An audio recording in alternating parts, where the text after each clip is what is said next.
Olá, amigo, amiga, irmão, irmã, seguidor aqui do canal Meu Alvo é o Céu. Bom, estamos juntos novamente, meditando à luz das Escrituras. Somos gratos essa semana, chegamos a 8.000 inscritos no canal.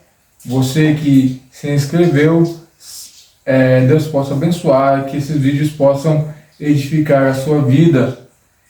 Começamos a meditação no livro de Efésios. Você é meu convidado, minha convidada para acompanharmos essa leitura, essas meditações. Você ainda que não é inscrito, se inscreva, ative o sinal, para que toda vez que sair um vídeo novo aqui no canal, você possa estar recebendo. Hoje vamos meditar sobre o capítulo 1 de Efésios, onde Paulo nos apresenta uma profunda meditação sobre quem somos e quem Cristo é para nossas vidas. A supremacia de Deus, de Cristo, de seu plano, seu projeto para cada um de nós. E vamos então meditar em alguns porquê desse texto. Quem já não pegou uma criança um pouco mais curiosa e toda hora perguntava por que isso, por que isso, por quê? Então nós hoje vamos dar uma de criança curiosa e vamos meditar os porquês desse texto. Por que Paulo escreveu? Diz assim a leitura em Efésios 1. Paulo, apóstolo de Jesus Cristo, pela vontade de Deus, os santos que estão em Éfeso e fiéis em Cristo Jesus. A vós, graça e paz da parte de Deus, vosso Pai, e do Senhor Jesus Cristo. Bendito o Deus e Pai, nosso Senhor Jesus Cristo, ao qual nos abençoou com todas as bênçãos espirituais nos lugares celestiais em Cristo, como também nos elegeu nele antes da fundação do mundo, para que fôssemos santos e irrepreensíveis diante dele em caridade, e nos predestinou para filhos de adoção por Jesus Cristo, para si mesmo, segundo o beneplácito da sua vontade, para louvor e glória da sua graça, pela qual nos fez agradáveis a ser no amado, em quem temos a redenção pelo sangue e remissão das ofensas, segundo a riqueza da graça, que ele tornou abundante para conosco em todas a sabedoria e prudência, descobrindo-nos o mistério da sua vontade, segundo o seu beneplácito, que prospera em si mesmo, de tornar a congregar em Cristo todas as coisas na dispensação da plenitude do seu tempo, tanto as que estão nos céus quanto as que estão aqui na terra. Nele digo que também fomos feitos heranças, havendo sido predestinados conforme o propósito daquele que faz todas as coisas segundo o conselho da sua vontade, com o fim de sermos para louvor da sua glória.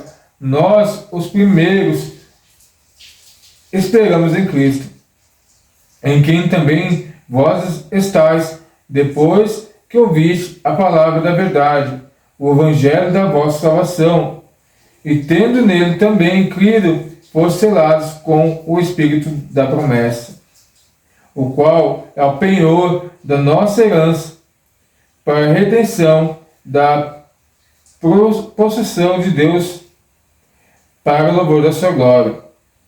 Pelo que, ouvindo, eu também, a fé entre vós, há no Senhor Jesus, e a vossa caridade para com todos os santos.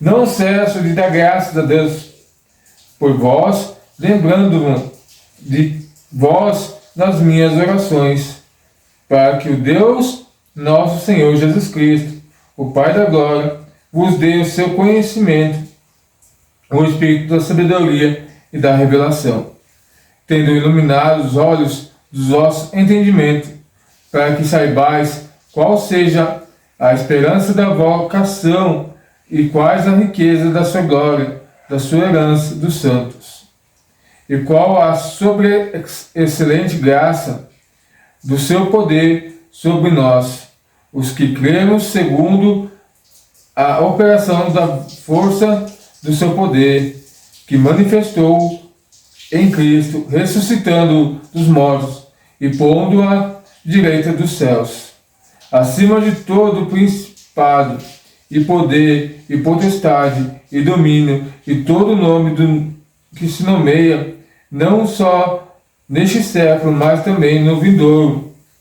E sujeitou todas as coisas aos seus pés, e sobre todas as coisas o constituiu como a cabeça da igreja, que é o corpo de Cristo, a plenitude daquele que cumpre tudo em todos. Então nós vemos aqui Paulo escrevendo para a igreja de Éfeso, louvando primeiramente aqueles irmãos que se mantêm em santidade. Então a primeira pergunta aqui, olhando para esse texto, é por que Paulo escreve para a igreja de Éfeso? Paulo escreve para fortalecer os cristãos na compreensão da sua identidade em Cristo, para mostrar a sua grandeza do plano de Deus à igreja. A cidade de Éfeso era um importante centro comercial, religioso e cultural. Os cristãos viviam cercados por idolatria, magia e influência pagã. Atos 19 a 27. Por isso Paulo lembra os irmãos: bendito o Deus e Pai, o nosso Senhor Jesus Cristo, que nos abençoou com todas as bênçãos espirituais, em Efésios 1:3. Seu objetivo era que eles compreendessem quem era Cristo e vivessem de acordo com essa nova realidade. Então nós vemos que a preocupação de Paulo é que aqueles irmãos não se corrompessem com aquele paganismo que havia na cidade, por ser uma cidade, e hoje podemos comparar a São Paulo, a Rio de Janeiro, uma metrópole, onde há muitas influências política, cultural, financeira, mas para que eles não olhassem para essas coisas. Como escreveu John Stott, a carta aos Efésios escreve a nova sociedade que Deus está criando em Cristo. Ou seja, o projeto de Deus não poderia e não era para morrer e acabar na cruz, crucificação de Cristo. Pelo contrário, a partir daí nasceria o projeto real de Deus, que era a sua ressurreição e a remissão dos nossos pecados, através do sacrifício de Jesus. Então nós vamos para a nossa segunda pergunta, olhando para esse texto.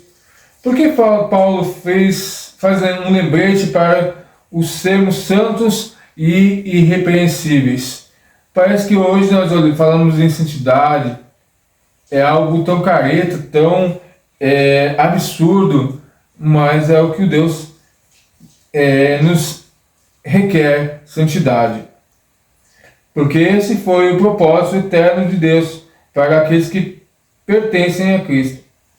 Nos escolheu nele antes da fundação do mundo, para sermos santos e irrepreensíveis diante dele. Efésios 1:4. A santidade não é apenas evitar o pecado, é refletir o caráter de Deus.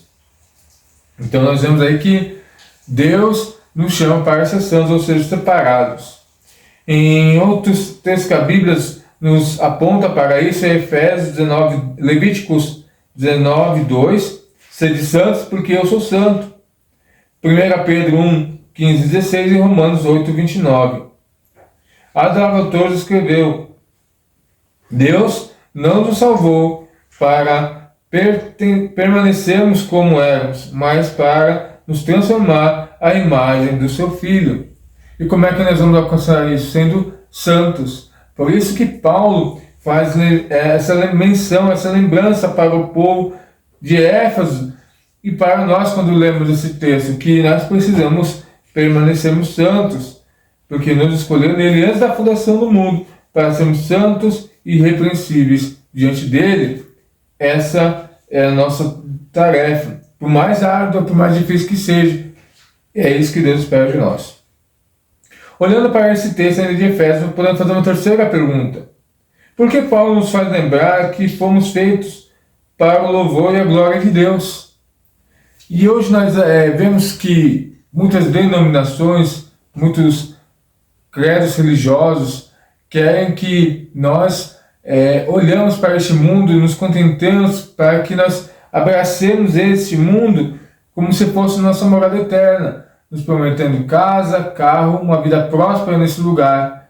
Mas quanto a Escritura nos indica que estamos indo para contrário à direção que Deus nos quer. Então nós vemos que, por isso que Paulo nos faz lembrar o porquê nós somos criados. Porque o propósito principal da existência humana é glorificar a Deus. As 3 vezes que em Efésios 1, Paulo repete essa verdade, no versículo 6, no versículo 12 e no versículo 14, para o louvor da sua glória. A salvação não tem o homem como centro, tem Deus como centro. Então, por isso que nós acabamos de mencionar que quando nós olhamos para a prosperidade desse mundo, desejamos as coisas deste mundo, vamos contra a vontade de Deus, contra o que Deus permite, o que Deus quer, que é que nós reconhecemos que somos para honrar, glorificar, exaltar o reino dos céus aqui na terra. Em Isaías 43:7, 1 Coríntios 10:31 e Apocalipse 4:11 também nos fala sobre sermos criados para glorificar e exaltar o nome do Senhor aqui na terra. John Piper afirma: Deus é o mais glorificado em nós quando estamos mais satisfeitos nele. Porque quanto mais perto de Deus, menos eu tenho da minha vontade, menos eu tenho do meu pecado, mais cheio eu sou da graça de Deus. E mais um ponto quando olhamos para esse versículo, capítulo 1. Por que Paulo afirma sobre uma vida de oração? Por que Paulo fala que precisamos ter uma vida de oração para a igreja de Éfeso? Porque conhecimento espiritual não vem apenas de estudo, mas também da comunhão para com Deus. Paulo diz: não cesso de dar graças por vós, fazendo menções de vós nas minhas orações. Efésios 1:16. Mas não, Paulo, apóstolo, orava. E eu e você, que somos pecadores, não queremos orar, queremos ficar distante de Deus. Ele entende que a igreja precisa de iluminação espiritual, e a oração abre nossos olhos para compreender quem é Deus, quem somos em Cristo e o poder que opera em nós. Por isso que nós temos que orar, para estarmos próximos de Deus, entender a sua vontade, o seu querer nessa comunhão. Em Jeremias 33:3, Filipenses 4:6 e 7 e Colossenses 4:2 também nos convida a orarmos mais.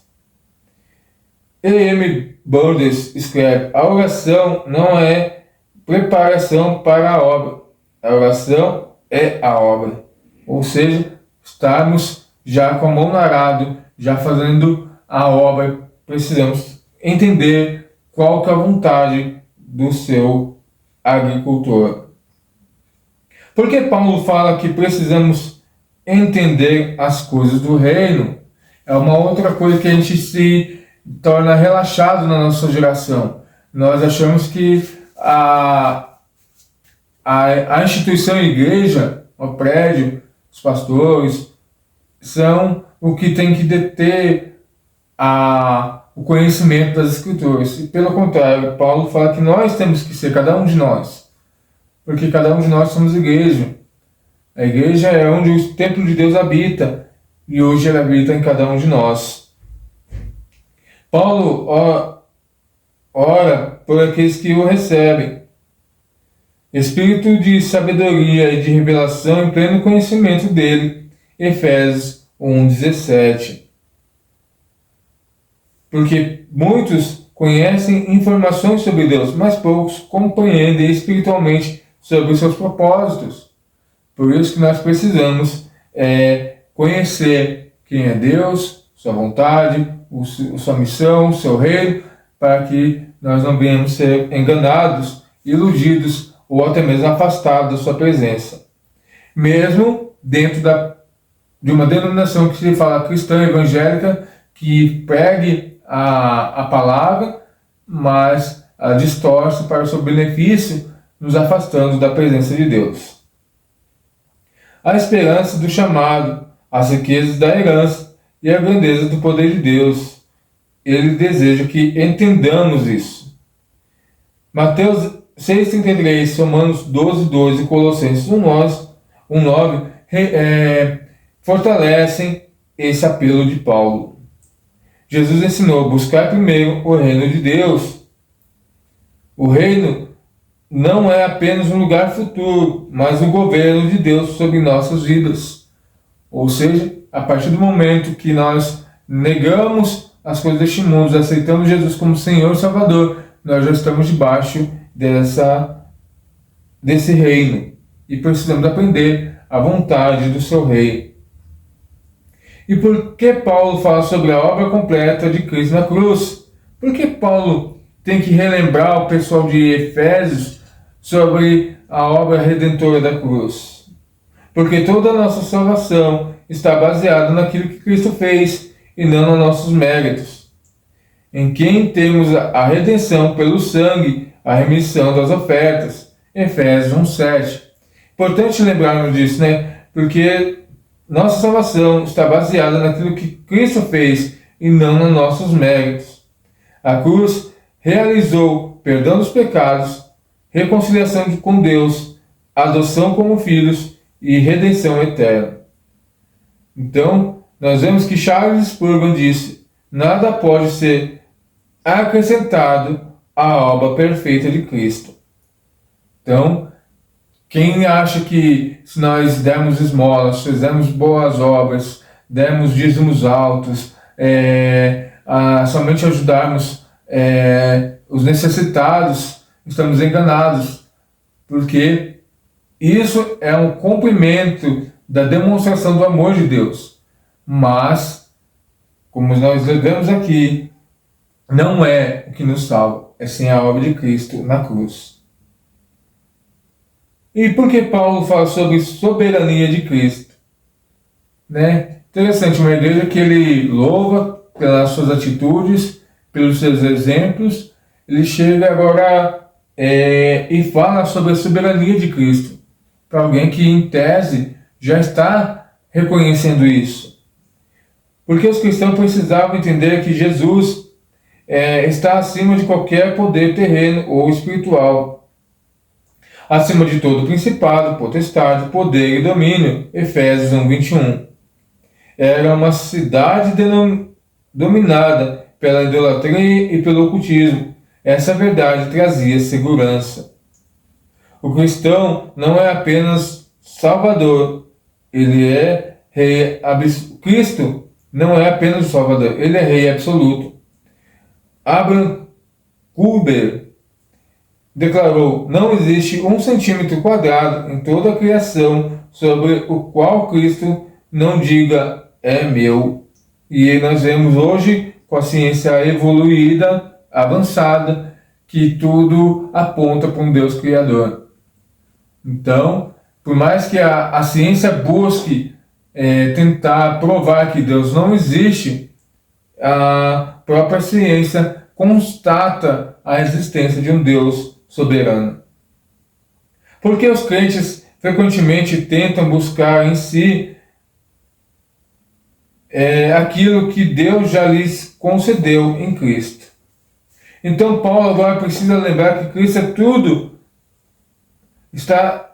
É tudo.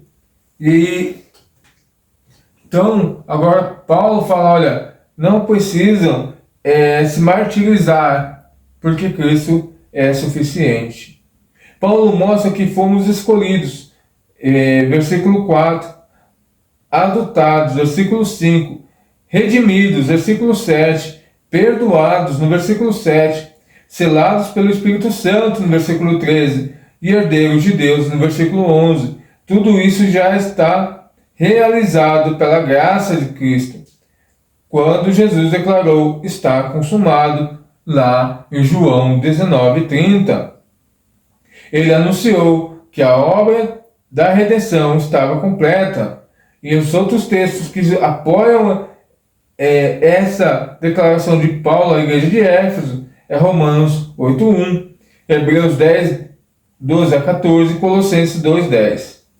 Paulo quer que a igreja viva a partir da vitória que Cristo, e não tentamos conquistar uma vitória que já foi alcançada. Então, aqui Paulo quer fortalecer a igreja de Éfeso, demonstrando, provando que Cristo é tudo que eles precisavam.